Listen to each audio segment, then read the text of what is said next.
nice when radical Islamic terrorists can come together and help one another out? Yeah, that's what's happening in Gaza right now. Meet your new team, Iran and Hamas. The Iranian support for the Palestinians has extended to reach the Palestinian resistance groups, especially Hamas and Islamic Jihad, as Tehran has been providing Palestinians with logistic, military and financial support against the Israeli occupation of the Palestinian territories. Yes, and a not-so-surprising twist, Iran's assistance in the new Hamas war effort includes cash, military training for Hamas fighters, weaponry, and electronics equipment, including for use against Israeli drones. Oh, and Hamas has also been training fighters in the use of anti-tank and anti-aircraft missiles and is training recruits to fly paragliders across that border. So Israel's just paranoid, right? Well, here with the Israeli perspective, my friend, Middle East expert Philippe Assouline. Philippe, great to see you tonight. Good to see you too, Tomi. Philippe, did you know this was brewing? Was it just a matter of time? Yeah, it's just a matter of time. Iran made no qualms about it. It didn't hesitate in announcing its intentions. Hamas said it was going to start building new tunnels again. It's been being funded by Iran for a long time.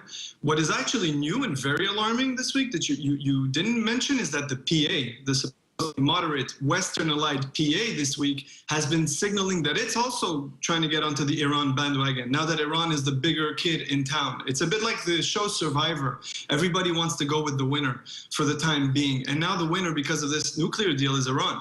Exactly. I think that's what we should all be paying attention to here, because we have now emboldened and empowered Iran. So now that they're exerting their influence, just as we said was going to happen, it didn't take very long. Congress hasn't even had a chance to look over the deal yet. We know that that's coming in September, and yet we're already seeing the influence expand. So let's talk about these tunnels now, because we know that this has been happening for a while. We just saw last summer, of course, that bloody war between Israel and Hamas in the Gaza Strip there. What's next on that front?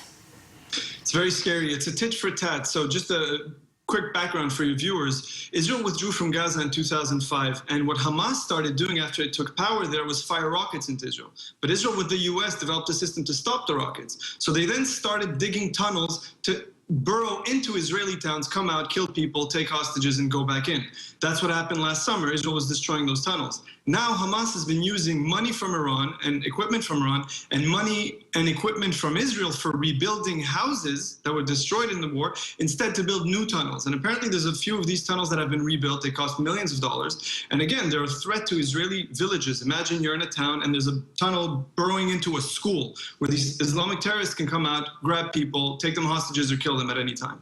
And here's a problem for those that haven't been following it, and for those that haven't watched us before talk about this, Philippe. It's so important to understand this, because we've talked before about the BDS movement here in the United States, especially in college campuses, because some folks from an outside perspective that don't really understand look at what's happening and they say the Palestinian people are in trouble. They're being backed into a corner. We feel sorry for them. Here's the problem, though. Every time Israel tries to help, every time money is sent to those areas, what does it get used for? It gets used for terrorism and for tunnels. So now they're put in that position where, what do they do? And that's a great question. I'm not sure what Israel is to do at this point. They're always the bad guys.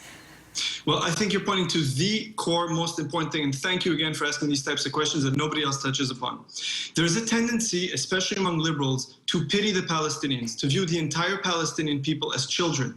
I think this hurts the Palestinians, because if you go back in history, everything bad that's happened to the Palestinian people can be traced in large part, if not entirely, to decisions their leaders have made. And again, here, the decision is to use equipment and money and the territory. There's no Israel in Gaza. Israel withdrew. Instead of using that to build a first country of Palestine in history, to give these people a better life, they're using it to kill Israelis. And that is the problem. When you continue to criticize Israel, when that happens, you're giving cover, moral cover, strategic cover to Hamas and Palestinian leaders to keep making these mistakes. And let's not forget that they elected terrorists into their government. So now Israel looks like the bad guy all the time because people don't understand the position that they're placed in. That's why I think it's so important that we strengthen and continue to strengthen our relationship between the United States and Israel, no matter what that looks like, because it's important that we have their backs there. And not only that, but the propaganda war, that's where all this starts. We need to be clear and honest about what's going on so that people can take a look at it without using the emotional pleas and the victimhood that's being pushed, especially on college campuses here in the United States. But I want to turn now as well to what Israel is to do in this situation. Do they send troops now that we've got more tunnels? How will they react, in your opinion? Unfortunately, it takes two to tango, but it takes one to go to war. If Hamas decides it's in its interest for money, for support, for whatever reason to attack, Israel has no choice. With the rockets, there's an unlivable situation that Israel's learned to live with. We can shoot the rockets down in the air and live in bunkers for a few weeks. When it comes to the tunnels, there is no room for error. These tunnels burrow into schools, into villages. You are not going to risk a school being taken over by jihadis. You just can't do that. So it is very likely that there would be a war again soon, like we saw last summer. Probably worse now that Iran has a lot more to give these terrorist groups. And until the Palestinian leadership is held to account, the way we would hold anybody else to account, nothing's going to change. And it's also important to mention that these fighters keep explosives and things of that nature in their homes. And then, of course, we saw this last summer. We said, why are the Israelis bombing schools? Well, that's what Hamas does, is they put all of their material and they embed their terrorists in the schools, in these UN schools. So Israel, again, has got their backs to the wall here. It's important to just lay down the terms. My last question for you, Philippe, because this is very important. How do we change the narrative? Besides just you and I talking about it, what can we do to combat, especially the BDS movement on college campuses here in the United States, get people to really understand?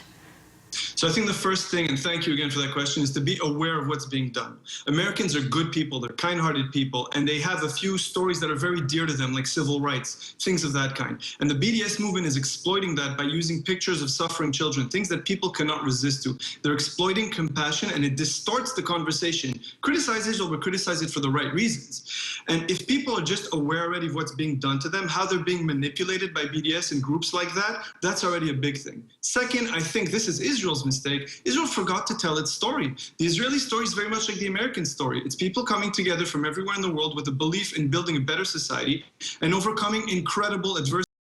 Nobody does that. They've built a thriving, pluralistic, diverse society that is life-loving and optimistic, like America, and nobody is remembering that. All we're seeing is war. So those two things, being aware of how BDS is manipulating good people and reminding people what Israel actually is, those two things are critical, and they're not being done.